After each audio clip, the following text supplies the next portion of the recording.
ভাত বাগানে মাথার উপর তার থেকে কি ওই মা গো আমাকে পড়া দিদি ওরে মা গো আমার কাজটা দিদি কই বলো না মা আমার কাজটা দিদি কই সুন্দর করে বলো মা, সুন্দর করে বলো।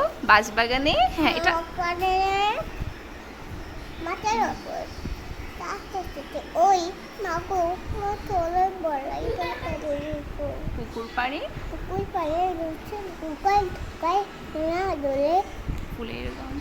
ফুলের গন্ধ ফুল আছে না ফুল বাবু আমার ফুলের গলায় গাছ আরেকটা ছড়া বলো তো, তুমি আরেকটা কি ছড়া পারো যেন সারা? আর না না ওই যে ওখানে কি রে বলো তো এটা। ফুকারে ফিরে আমি ফুকা বাতাস ফিরে আমি ডাকা জোরে বল। রাতের ফুকা জিনিসটা ওরে বাবা ইয়ে,